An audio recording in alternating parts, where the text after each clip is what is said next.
गूंज आए। भाई गोपाल गंडा जी।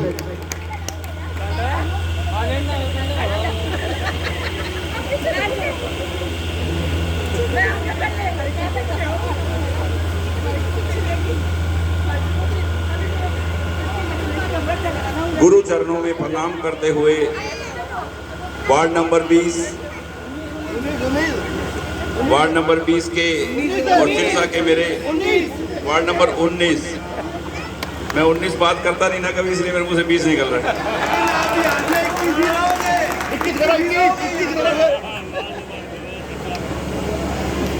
प्रदीप जी का है ना 20 number. Ward number 20 Shri Mahesh ji Surekha, Shri Amit Soni ji, भाई प्रदीप रातोसरिया जी, श्री अमित तिवाड़ी जी, भाई रमन सराफ, श्री गोपाल सराफ, महेंद्र जी मनीवाले, श्री किशन गोपाल जी, निर्मल कंदोई जी, प्रेम कंदोई जी, प्रदीप मित्तल जी, रतन जी, भाई प्रदीप मेहता जी एडवोकेट, और हमारे बहुत ही बड़े भाई लड्डा जी बैठे हैं मंच पे आज आशीर्वाद देने के लिए। और वार्ड की और सिरसा की मेरी माताएं, बहनें और सभी मेरे सिरसा के साथी, सभी को मेरा सादर प्रणाम, सभी के चरणों में बारंबार प्रणाम और राम राम। छोटे छोटे बच्चों को बहुत प्यार। रही बात गोपाल गोविंद की, तो देखो हमने तो सेवा करनी है। कांडा परिवार आपका सेवादार है, क्योंकि आप जो आशीर्वाद देते हो वो मेरे लिए बहुत बड़ी बात है। बाकी आपको पता है राजनीति में ज़्यादातर लोग तो राजनीति में इसलिए आते हैं कि एक बार जुगाड़ बन जाए, एमएलए बन जाए, मंत्री बन जाए, तो 5-10 पीढ़ी का जुगाड़ हो जाए। पर यहाँ बाबा ने पहले ही 50 पीढ़ी का जुगाड़ कर रखा है। यहाँ राजनीति में पैसा कमाने के लिए नहीं आया आपका भाई। पूरे हिंदुस्तान में कोई एक भी व्यक्ति नहीं बोल सकता कि गोपाल और गोविंद ने कोई पैसे लिए हैं। सिर्फ और सिर्फ सेवा के माध्यम से कि अपने शहर की, अपने परिवार की तरह सेवा करनी है। जब भी कोई वक्त आया, चाहे वो कोरोना का वक्त आया, चाहे कुछ भी आया, मैंने तन मन धन से अपने शहर के लिए, मेरे दरवाजे, मेरे पास जो कुछ है वो सब कुछ न्यौछावर है। दूसरी तरफ सामने लिखा हुआ था उनके दरवाजे पे कि कोरोना का टाइम है, बेल ना बजाएं। यहाँ 30,000 आदमियों का खाना बन के पूरे शहर में जा रहा था, घर घर के अंदर, सुबह और शाम।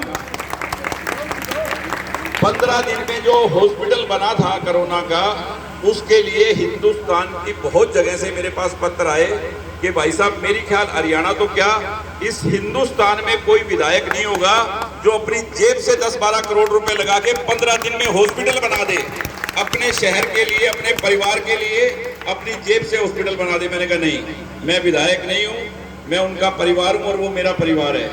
और इसके बीच में देखो, धर्म नगरी है सिरसा, संत महात्माओं, गुरुओं, पीर फकीर पैगंबरों की धरा है, गुरुद्वारों की भूमि है सिरसा। और इसके अंदर मैं कभी नहीं चाहूंगा कि ऐसे व्यक्ति आए जो जात पात की बात करें, गुंडागर्दी की बात करें।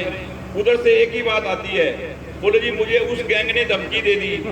कभी पता चलता है मंडी में जाता हूँ तो वो मंडी वाले कहते हैं जी हमें बुला के उसने धमका दिया। बस धमकी दे दी और धमका दिया के अलावा कोई काम नहीं है।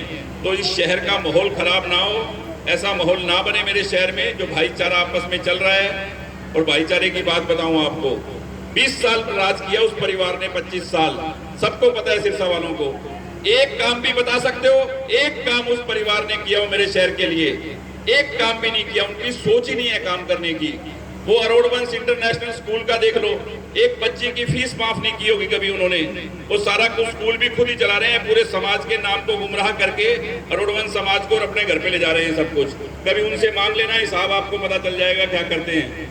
उनकी सोच सिरसा के विकास के लिए, सिरसा के काम के लिए, इस धर्म नगरी के लिए नहीं है। हमें धर्म नगरी को धर्म नगरी ही रहने देना है सिरसा को। वो तो कहते हैं कि गोपाल और गोविंद का काम तो एक ही है कि कथा करा दो, गौओं में, गौशाला में पैसे दे दो, बच्चों के स्कूल में पानी की बोतल बांट दो, किसी गरीब का इलाज करा दो, शादी करा दो। पहले दिन इलेक्शन में जनसभा करी उसने, ये वर्डिंग थी कि ये तो सिवाय लंगर लगाने के कोई काम नहीं करते। भाई ये काम अगर बुरा है संत महात्माओं की कथा कराना या किसी गरीब की सेवा करना अगर बुरा है, तो जब तक गोपाल और गोविंद जिंदा है ये काम हम करते रहेंगे, चाहे कुछ भी हो भाई। मैं कोई राजनीति में, मैंने आपको बताया कि मेरी निगाह में राजनीति सिर्फ सेवा है और ना ही मैं पैसे कमाने आया। और आपके पास इसलिए आता हूँ 5 साल बाद वोट मांगने कि जो प्रोजेक्ट मुझे सरकार से मंजूर कराने हैं, जो मुझे करने हैं वो तो मैं करूंगा ही मेरी जेब से, पर जो मुझे सरकार से परमिशन चाहिए, जो ताकत मुझे सरकार से चाहिए वो आपसे मिलती है। इसीलिए मैं आपका आशीर्वाद मांगने आता हूँ इस सिरसा के विकास के लिए कि उसमें कोई कमी ना रह जाए। एक खुशी की बात और बता दूं आपको, जो मैं 5-7 साल 10 साल से लगा हुआ था कि सिरसा में कोई बहुत बड़ा हॉस्पिटल बने, मेडिकल कॉलेज बने, उसको पहले मैंने अप्रूव कराया। कुरुक्षेत्र की भूमि से महामहिम ने उसका उद्घाटन किया, 25 एकड़ जमीन अलॉट हुई, बाबा सरसाईनाथ मेडिकल कॉलेज के नाम से उसका नामकरण हुआ। अभी 4 दिन पहले उसका टेंडर हो गया है 1000 कुछ करोड़ रुपए का, अब कभी भी शुरू हो सकता है, उसका काम कंप्लीट है, उसमें कोई अड़चन नहीं है। और एक तरफ इनकी सोच 20 साल राज करके भी कुछ नहीं किया, यहाँ तक कि अपने समाज को, अरोड़वंश समाज को भी एक धर्मशाला नहीं दी। वो भी 2009 में जब मैं बना, अरोड़वंश समाज को और अग्रवाल समाज को, दोनों समाज की जगह लेके आया। परशुराम चौक पे आप देख रहे हो ना, बन रही है धर्मशालाएं। जगह दिलाने के अलावा, जगह की वैल्यू आज 50-100 करोड़ रुपए की कीमती वो जगह है दोनों समाज के पास, पर उसकी रजिस्ट्री का जो 50 लाख रुपया था वो भी आपके भाई ने दोनों समाज को अपनी तरफ से देके रजिस्ट्री करा के दी।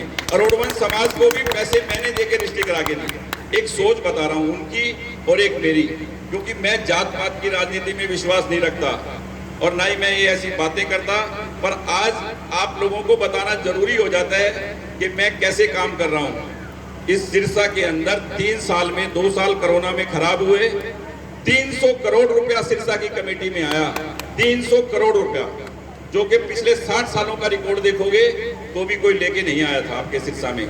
आज सिरसा 10 गुना ज्यादा फैल गया चारों तरफ, कहां तक बड़ी बड़ी कॉलोनियां और गलियां, सड़कें, हजारों गलियां बनी होगी 3 साल में सिरसा में, सीवरेज गलियां, बहुत काम हुए हैं। 100 करोड़ रुपया कमेटी में भी अभी पड़ा हुआ है, बहुत काम होने हैं।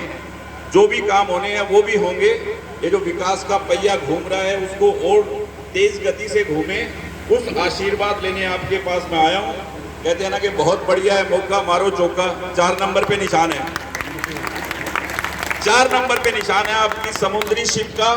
आप इतना आशीर्वाद देना कि ताकि मैं आपके जो भी काम है, स्टॉर्म वाटर का काम चल रहा है, पीने के पानी का भी आधा प्रोजेक्ट अभी कंप्लीट नहीं हुआ, बहुत से काम अभी अनकम्प्लीट हैं, बहुत से काम मुझे सिरसा के लिए करने हैं। सबसे जरूरी काम मुझे जो करना है वो मैं बता दूं, सिरसा के अंदर बेरोजगारी बहुत है, इसी का ये जड़ है, नशे की जो जड़ है वो है बेरोजगारी।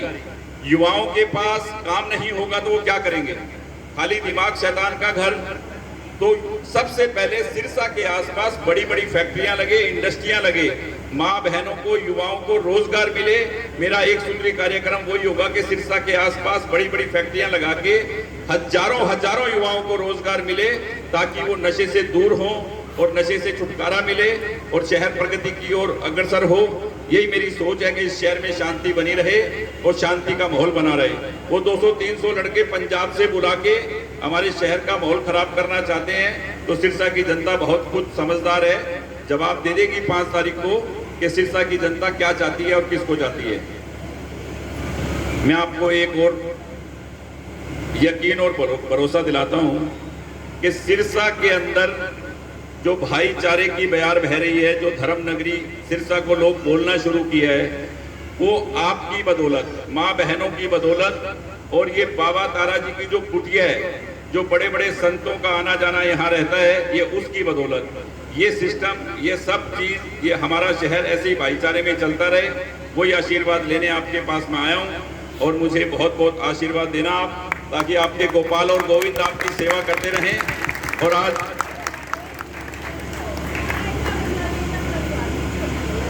बेसी कह रहे हैं 4 नंबर पे निशान है, बता दो, मैंने कहा बता दिया जी। वो कहते हैं 4 रुपए मिलनी भी शुभ होती है, मैं क्या सारा ही कुछ शुभ होता है, चौका भी शुभ होता है, तो सब कुछ शुभ है और हमारा सिरसा भी शुभ है। और आप मुझे बहुत आशीर्वाद देना। और आज इतनी बड़ी संख्या में जो मान सम्मान और प्यार दिया है वो मैं ब्याज के साथ वापस करूंगा, चिंता मत करना। जो भी काम सिरसा के हैं वो सारे के सारे आपके ब्याज के साथ पूरे करेंगे, डबल करके पूरे करेंगे, ये मेरा आप यकीन और भरोसा रखें। और क्योंकि मैं तो मेरा इलेक्शन भी चौथा ही है, कह रहे हैं आपका इलेक्शन भी चौथा ही है, सब कुछ बेस्ट है। तो सभी ने जो इस स्वागत जो मान प्यार दिया, सबके चरणों में मेरा बारंबार प्रणाम। जय श्री राम। जय श्री राम। भाई गोपाल कांडा। तो लीजिए एक बार भाई गोपाल कांडा जी से निवेदन करूंगा, कृपया हमारे साथ यहीं बने। एक हमारे बीच हैं जयवीर सिंह जी भाटी, जिला कोऑर्डिनेटर कांग्रेस सेवा दल फतेहाबाद। उनसे निवेदन करूंगा कि वो मंच पर आए। श्री जयवीर सिंह जी भाटी कृपया मंच पर आए। उसके बाद श्री गोविंद राजपूत जी और श्री रवि राजपूत जी मंच की ओर अग्रसर हो। आप सभी से निवेदन, थोड़ा सा मंच के लिए रास्ता खोल दें।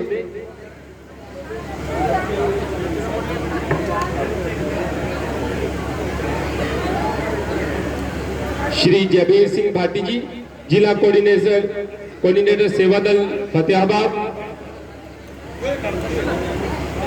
ये और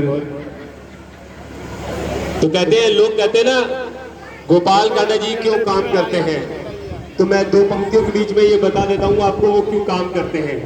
मायूस से चेहरों को सदा डांटता हूँ मैं, मायूस से चेहरों को सदा डांटता हूँ मैं, गम की बदलियों में भी खुशी छांटता हूँ मैं, पाता नहीं मुझको कोई चेहरा उदास सा। आप सभी से आग्रह करूंगा कि अंतिम पंक्ति पर एक ही हाथ खामोश न रहे और तालियों के साथ भरपूर मुझे सहयोग करें। मायूस से चेहरों को सदा डांटता हूँ मैं, गम की बदलियों में भी खुशी छांटता हूँ मैं, पाता नहीं मुझको कोई चेहरा उदास सा, बस इसलिए ही सबको हंसी बांटता हूँ मैं, बस इसलिए ही सबको हंसी बांटता हूँ मैं। तो मैं आप सभी से आग्रह करूंगा कि क्या मंच थोड़ा थोड़ा खाली कर दें और आगे से भी थोड़ा खाली कर दें। जो सम्मान की प्रक्रिया है वो मान के साथ हो तो अच्छा लगता है। आप सभी से आग्रह है कि कृपया मंच थोड़ा थोड़ा सामने से खाली कर दें और सामने